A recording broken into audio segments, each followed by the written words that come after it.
राजद कार्यालय में मनाई गई डॉक्टर भीमराव अंबेडकर जयंती। संविधान बचाने के लिए हम पूरी ताकत से खड़े हैं। शकील अहमद। न्यूज़ 9 टाइम्स नरकटियागंज से सफीर अहमद की रिपोर्ट। पश्चिमी चंपारण नरकटियागंज के राष्ट्रीय जनता दल के कार्यालय में भारत रत्न एवं संविधान निर्माता डॉक्टर भीमराव अंबेडकर की 134वीं जयंती के अवसर पर श्रद्धांजलि कार्यक्रम का आयोजन किया गया।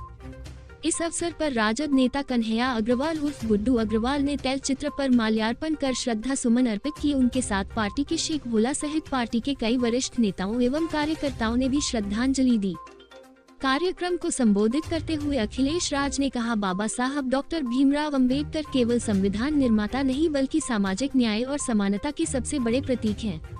राष्ट्रीय जनता दल शुरू से ही उनकी विचारधारा को मानती रही है और उसी रास्ते पर चलकर काम कर रही है, जिन्होंने वर्षों तक उनके विचारों पर बाबा साहब के प्रति वास्तविक सम्मान है। डॉक्टर भीमराव अंबेडकर की विचारधारा मुख्य रूप से सामाजिक न्याय, समानता और मानव अधिकार पर केंद्रित थी। उनका मानना था कि सभी लोगों को समान अधिकार और अवसर प्राप्त होने चाहिए और जातिवाद और सामाजिक असमानता के खिलाफ संघर्ष करना चाहिए। अंबेडकर ने समाज में सभी के लिए न्याय और समानता सुनिश्चित करने के लिए संघर्ष किया। उन्होंने जाति व्यवस्था के खिलाफ आवाज उठाए और दलितों के उत्थान के लिए काम किया। अंबेडकर का मानना था कि सभी लोग समान हैं और उन्हें समान अधिकार और अवसर प्राप्त होने चाहिए। उन्होंने शिक्षा, रोजगार और राजनीतिक भागीदारी में समानता के लिए संघर्ष किया। अंबेडकर ने सभी लोगों के मानवाधिकारों का समर्थन किया।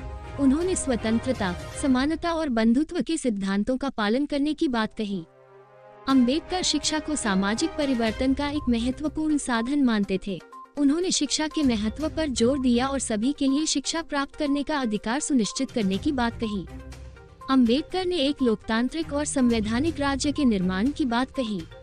उन्होंने संविधान सभा में महत्वपूर्ण भूमिका निभाई और भारत के संविधान में सामाजिक न्याय और समानता के सिद्धांतों को शामिल करने के लिए काम किया।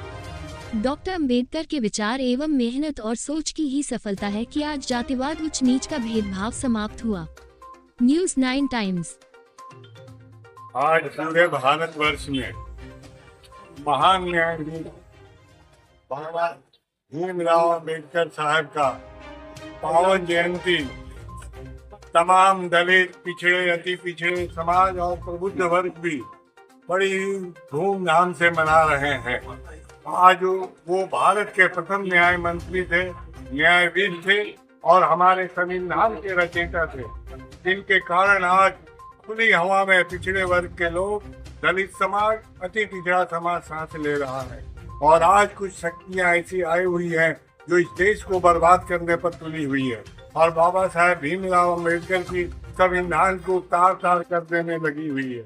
मैं पूरे भारतवर्ष के नौजवानों से, पिछड़ों से, अति पिछड़ों से, दलित वर्ग से ये निवेदन करता हूँ कि वे लोग आगे आवे और इनको मुंह तोड़ जवाब दे। आज नरकटियागंज प्रखंड में बाबा साहेब भीमराव का जयंती राजद कार्यालय में मनाई जा रही है। इसके प्रभारी हमारे आदरणीय भाई श्री बिहारी राम जी, वरीय नेता राजद के कन्हैया अग्रवाल जी और वरीय राजद नेता, जिला स्तरीय नेता मान सरोवर जी की मौजूदगी और जिला उपाध्यक्ष शेख भोला, ये सब की मौजूदगी में ये बड़ा ही धूमधाम से हम लोग मना रहे हैं। और इसी के साथ सभी को हम लोग अपनी अपनी शुभकामनाएं भी प्रेषित कर रहे हैं कि वे लोग भी भारी धूमधाम से बाबा साहेब भीमराव अम्बेडकर की जयंती मनाएं जो बुद्ध अवतार थे। धन्यवाद। आरजेडी कार्यालय नगर अध्यक्ष द्वारका सराफ के नेतृत्व में आज बाबा साहेब भीमराव अम्बेडकर जी का जयंती मनाया जा रहा है, जो भारत रत्न के नाम से जाने जाते थे, जो संविधान ने बनाया। आज अल्पसंख्यक, दलित, पिछड़ा वर्ग सभी किसी को एक बराबरी के सम्मान दर्जा दिया और इज्जत प्रतिष्ठा के साथ आज जीने का हक दिया। आज जो बाबा साहब के संविधान है कि जो आज बोलने का हक, हमारा अपना हक मांगने का अधिकार दिया। और रहा सवाल आज देश में कुछ ऐसे लोग हैं जो बाबा साहब के संविधान का विरोध करने वाले, संविधान बदलने के चक्कर में आज कर रहे हैं। वो समय जब आज़ादी के टाइम में वो अंग्रेजों को पिट्ठू थे, इसलिए बाबा साहब के संविधान को तोड़ना चाहते हैं। हम लोग एकजुट होकर बाबा साहब के संविधान को तोड़ने नहीं देंगे, बाबा साहब के संविधान को बताए हुए रास्ते पर चलेंगे। धन्यवाद।